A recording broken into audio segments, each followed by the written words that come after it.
Aviel maintenant ons klevet Jesus o lavarout perak ezor strafuiet a perak esav diskret en o kalonu selit us va davan an us vas reit me eo me va unon. Ce matin, on a entendu Jésus dans l'Évangile nous dire, c'est dans Luc 24, 38, 39, « Pourquoi vous troublez-vous? Pourquoi doutez ?» Enfin, je traduis comme ça, j'ai des textes en breton. « Pourquoi le doute dans vos cœurs? Regardez mes mains et mes pieds, c'est moi, c'est moi-même. » Hage songen et Aviel en dasor, paweler Marie Madeleine, oenem lakat da glask peler et obet laket Jesus. Neuze en deus kentan eus ar sizun, abre diouz ar beure, pedo tinval c'hoaz, et teuas Marie Madeleine d'ar bez, hag e welas ar men, lammet kuit, diwar toul ar bez. Donc, le matin, donc ça c'est dans Saint Jean, chapitre 20, premier jour de la semaine, tôt le matin, alors qu'il faisait encore sombre, Marie Madeleine vint à la tombe et vit la pierre roulée devant le tombeau. Voilà. A da redet da vont da gaout Simon Père hag un diskib al karet gant Jésus au lavarout. Et alors donc elle va vers Pierre et l'autre disciple bien-aimé, donc Saint Jean, et elle lui dit, voilà, ils ont pris le corps du Seigneur, à nous en kepeler aux deux et je ne sais où ils l'ont mis. Voilà. Marie-Madeleine, donc, s'est mise en route. On dit, c'est tôt le matin, c'est dans les ténèbres, voilà. Visiblement, il y a qu'elle qui a pensé à faire ça, à aller vers le tombeau, à se préoccuper de l'ensevelissement du corps du Seigneur. C'est remarquable dans nos vies que le mal s'impose à nous. Le mal s'impose de façon évidente à nous. Et que le bien demande qu'on le recherche, qu'on se mette en route. Tout le monde était dans les ténèbres. Les ténèbres du vendredi saint, les ténèbres de la nuit, après la mort du Seigneur. C'était évident, toutes ces choses. De quoi pouvait-on parler d'autre? Disciples d'Emmaüs, ils parlaient de tout ce qui s'était passé, tout le mal qui s'était imposé à leur esprit, qui les accablait. Le bien exige qu'on se mette en route. Marie-Madeleine, elle se met en route. Et encore, c'est douloureux, c'est laborieux. Ça demande du travail. Prenons des choses concrètes. À midi, entre nous, enfin, durant le repas, j'ai pas été espionné. De quoi avons-nous parlé? En général, de quoi parlons-nous quand on se retrouve? On parle du mal. Du mal qui s'impose à nous. Le temps, la santé, les problèmes sociaux, les problèmes dans l'Église. Ça ne demande pas d'être très intelligent que de voir les problèmes. Le mal s'impose à nous. Il faut du courage pour se tourner vers le bien. C'est même presque ridicule. Oui? C'est beaucoup plus facile de parler de ce qui ne va pas que de parler de ce qui va, parce qu'il faut se mettre en route pour chercher ce qui va. Aller à la recherche de. Et quand on est à la recherche du bien, on est un peu comme Marie-Madeleine. On est, je dirais, vulnérable, fragile. Ben oui. Les gens qui essayent de faire le bien sont vulnérables et fragiles. Parler du mal, ça te pose. On a l'impression d'être quelqu'un. On a l'impression d'exister quand on échange sur le mal. On est beaucoup plus pauvre. On se met presque en danger devant les autres en parlant du bien. On est presque ridicule. Ça demande de dépasser ce qu'on appelle en français le respect humain. D'être libre. Oui, parce que parler du mal, il y a une espèce d'entente qui se crée. Ah oui, ça va mal. Ça va mal. On pense tous pareil. Ça va, et ça va aller encore plus mal d'ailleurs. Ça va péter. Toute notre vie, on passe notre temps à dire que ça va péter. Il n'y a pas besoin d'être très intelligent, très perspicace pour le dire. Ça ne demande pas beaucoup d'efforts intellectuels. Se mettre en route vers le bien, c'est plus compliqué. C'est beaucoup plus compliqué. Il faut le reconnaître, ça. L'homme pécheur, l'homme psychique, est accablé par le mal. Enfin, quand je dis accablé, fasciné par le mal. En France, par exemple, actuellement, paraît-il, il y a une recrudescence de l'intérêt pour le roman policier, sous toutes ses formes. Et les émissions de radio sur les crimes, les criminels, les machins, ça passe à toutes les heures. Les gens sont absolument fascinés par ça. C'est fascinant, ça. Comment elle a découpé son mari en morceaux, elle a téléphoné à son beau-frère pour venir de l'aider, après elle lui a un coup de machette, et etc. Et ça passe, et ça passe, et ça fascine les gens. Et comme il n'y en a pas encore assez dans la réalité, eh bien, on fait des romans. Pour la Bretagne, maintenant. Voilà, et maintenant c'est ça. Meurtre à Rostronin, crime à Carhaix, voilà, ça se vend dans les supermarchés. Il n'y a pas besoin d'être très intelligent pour dire ça. Il était temps. Il n'y a pas besoin d'être très très intelligent. On est tous comme ça. Ce n'est pas les autres. Hein. Nous sommes tous fascinés par le mal. Ça, c'est l'homme psychique, pas l'homme spirituel. Et là, on voit, justement, on voit le rôle de Marie-Madeleine. Hein. C'est elle qui marche dans la nuit. Ce n'est pas les apôtres. Hein. Ce n'est pas les apôtres. Les apôtres, ils sont terrassés par le mal, écrasés, ils sont enfermés, le tombeau est fermé. Intéressant comme réflexion, ça. Voilà. Ça nous remet en cause. Hein. De quoi est-ce que j'ai parlé dans les dernières heures? Et alors, nous sommes, n'est-ce pas, chrétiens, qu'est-ce qu'on fait durant la nuit pascale? On renouvelle les promesses du baptême. Ça nous ramène, ou bien on baptise, évidemment, on baptise. Mais ceux qui sont baptisés, on renouvelle les promesses du baptême. C'est-à-dire quoi? C'est-à-dire qu'on replonge dans la mort et la résurrection de Jésus. C'est ça, normalement, on replonge. Donc normalement, on remet les vêtements blancs du baptême. C'est l'homme nouveau. C'est nouveau. Ça tombe bien. En Occident, ça tombe avec le printemps. Le renouveau du printemps. Voilà. Agevi domni, spluja maro agedasor or salver, azo guisca anden neves. Pour nous, baptisés, plongés dans la mort et la résurrection du Seigneur, c'est revêtir l'homme nouveau. Saint Paul dit revêtir le Christ.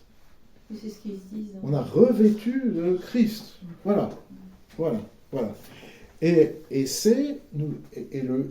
la mort et la résurrection, on le sait, mais il faut le redire, la mort et la résurrection de Jésus Jésus est le premier-né d'entre les morts, Colossiens. Et le premier-né d'entre les morts, le premier-né d'une multitude. Tous les autres, nous, qui plongeons dans la mort et la résurrection de Jésus. Et pour revenir sur les choses qu'on a dit les fois dernières, cette œuvre de résurrection en chacun de nous inaugure la restauration de l'univers entier. On parlait de la pensée médiévale, ça c'est au cœur du christianisme médiéval, le Saint-Hildegarde ou de n'importe lequel de cette période-là.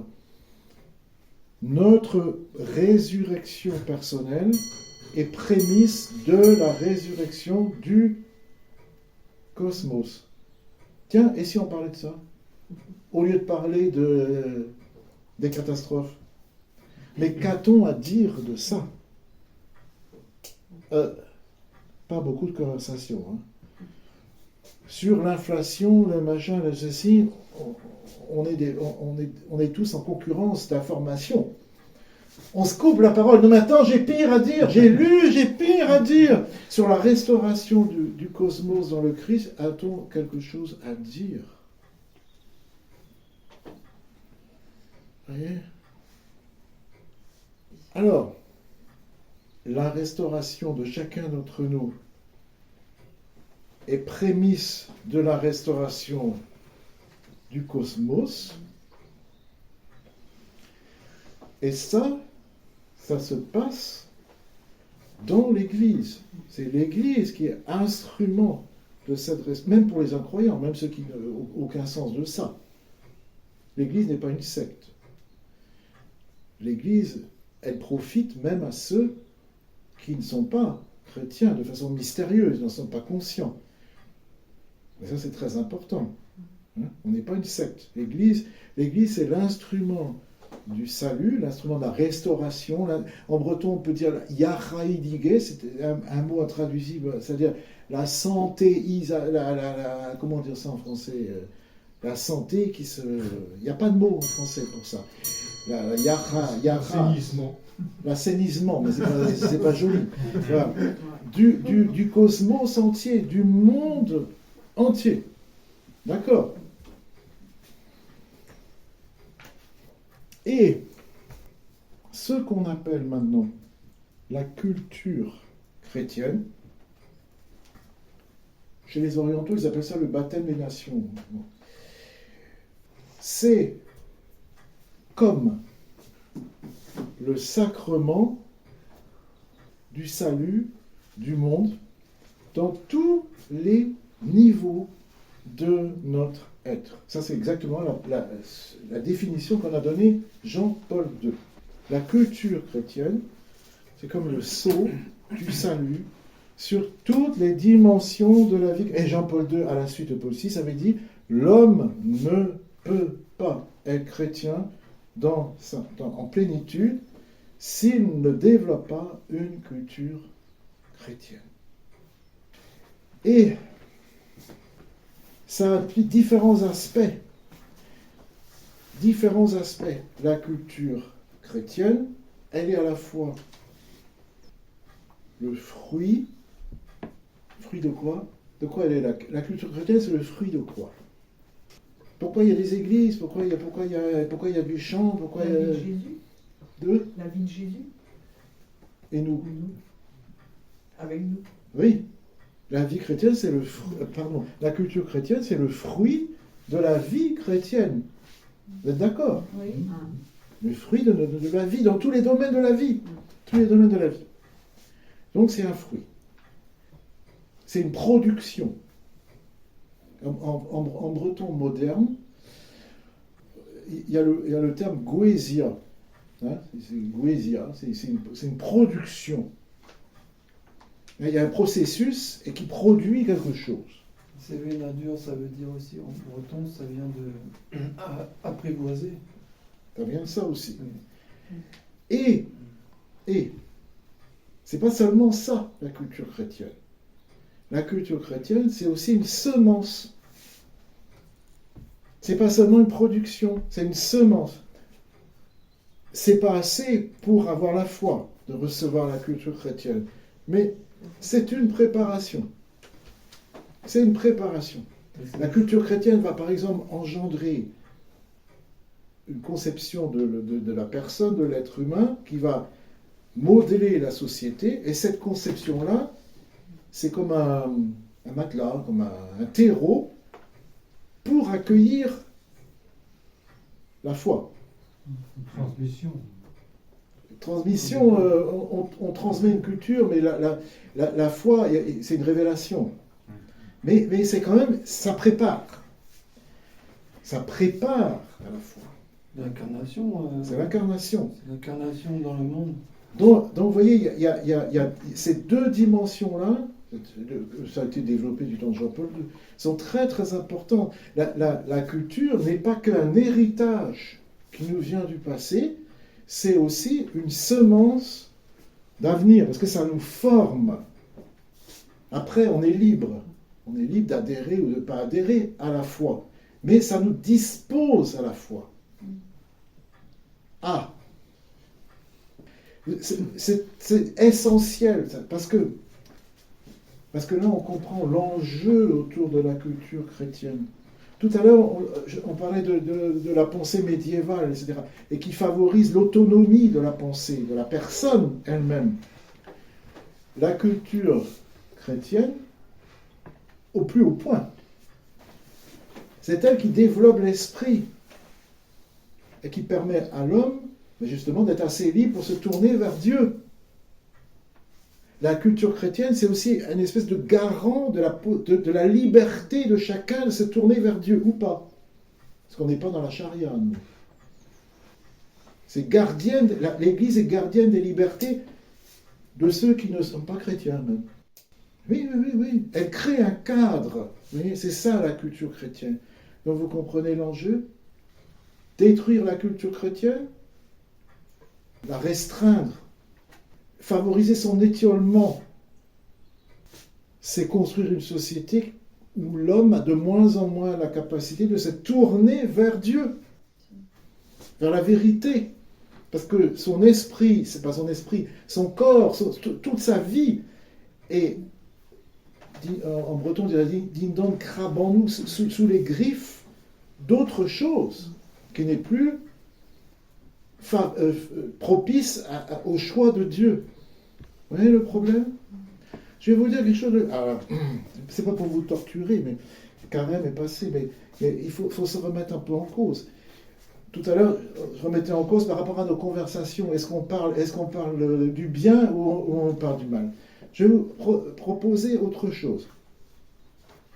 J'aime pas ça, moi, les examens de conscience, mais enfin, quelque chose comme ça. Pour se demander comment on est dans notre vie spirituelle. Yach Peget. Est-ce qu'on est en santé spirituelle? Oui.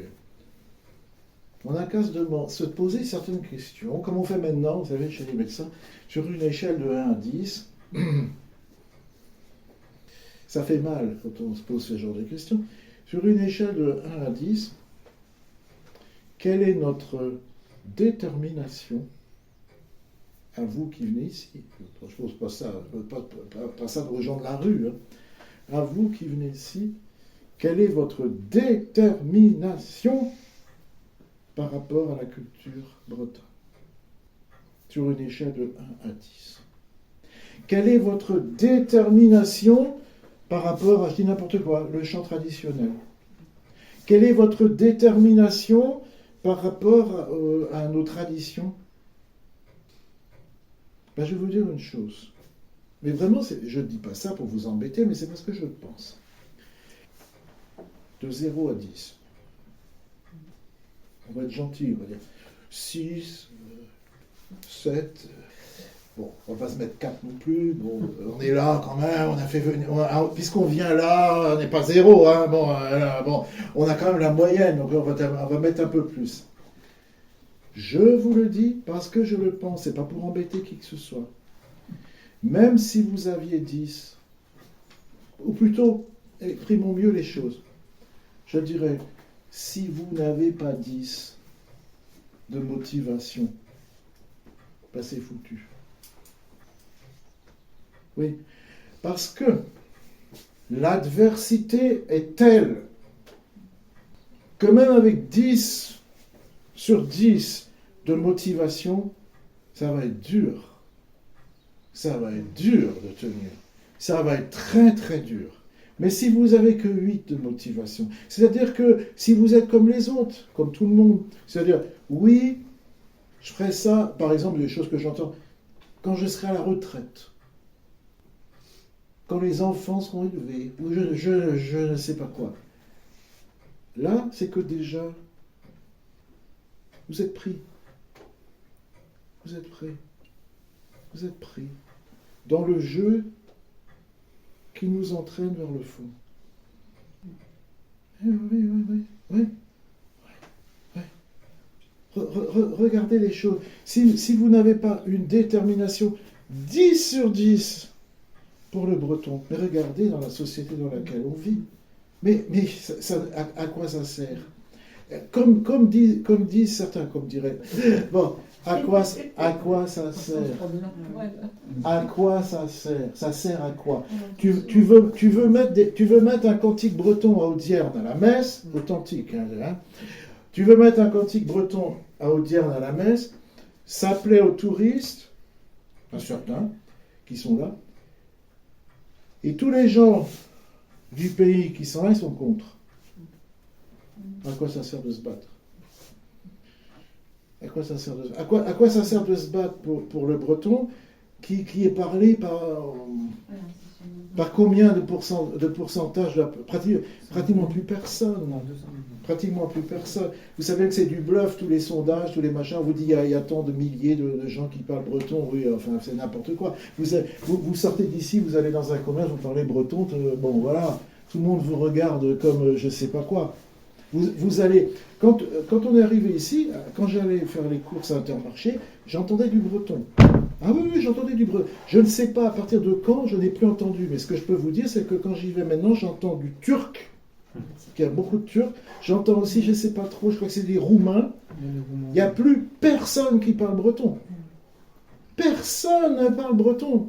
Ils sont morts, ceux qui parlaient breton il y a 10 ans en faisant leur cours. Alors à quoi ça sert?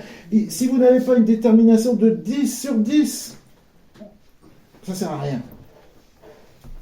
Ça ne sert à rien parce que vous êtes vaincu. Et ça, je vous parle au niveau culture. Je ne parle pas au niveau de la foi, mais ce serait la même chose à dire.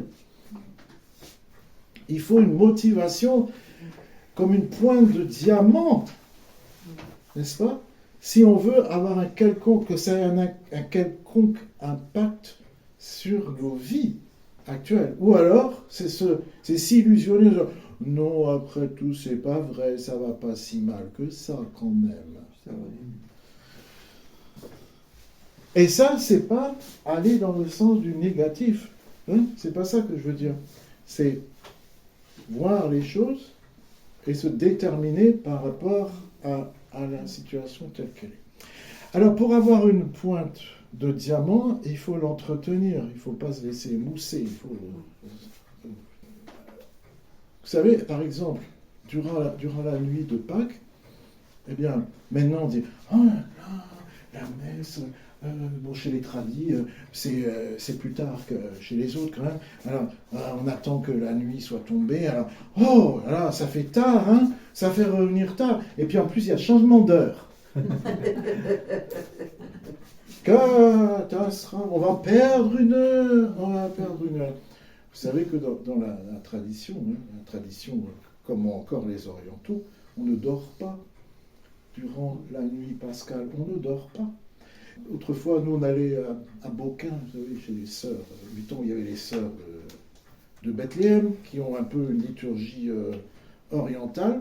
On ne dort pas. Entre la messe de la vigile et la messe du matin, on ne dort pas. On ne dort pas. Qu'est-ce qu'on fait? Une fois que les liturgies sont... Il y a quand même un espace-temps, hein. La liturgie n'est pas interminable. il y a un moment, il y a des agapes au milieu de la nuit, on boit un chocolat, etc.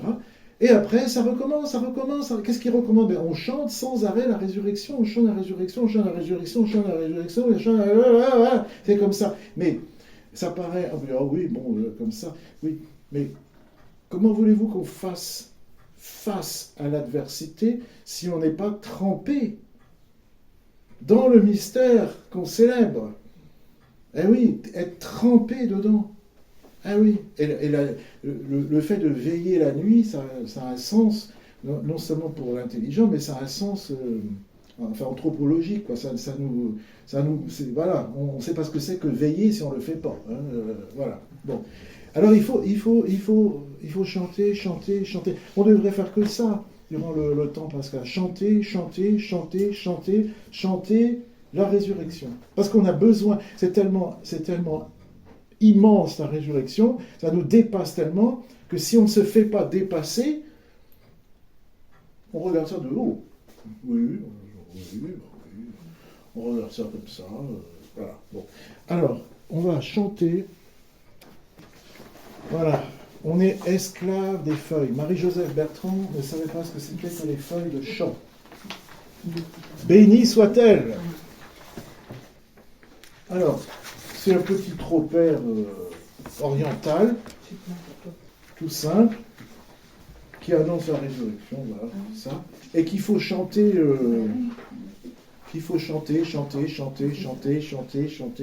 chanter, très longtemps pour en être imprégné. Christos aved avaru daver, revaru endestrere almaru, dans du doigt dans der Béziou en deux roes dans la vue. Hein, hyper simple comme mélodie, voilà. Alors on va la prendre et après on va l'enrichir un peu comme mélodie. Christos aved avaru daver, Christos aved avaru daver. Alors saved avaru daver, c'est une façon de dire la résurrection en breton. Ça veut dire Christ est levé de mort à vivant. Voilà. Ça, c'est une belle image de la résurrection. Savet avaru daveu. Il s'est relevé de mort à vivant. Christos aved avaru daveu, revaru endestrere almaru, dans du droit d'arrêt der Béziou, de roe d'arrêt vue. Aux hommes qui étaient retenus dans les tombes, il a donné la vie. Christos aved avaru daver, revaru endestrere almaru, dans du droit d'arrêt der Béziou, de roe d'arrêt vue. Christos aved avaru daver, revaru endestrere almaru, dans du droit d'arrêt der Béziou, de roe d'arrêt vue.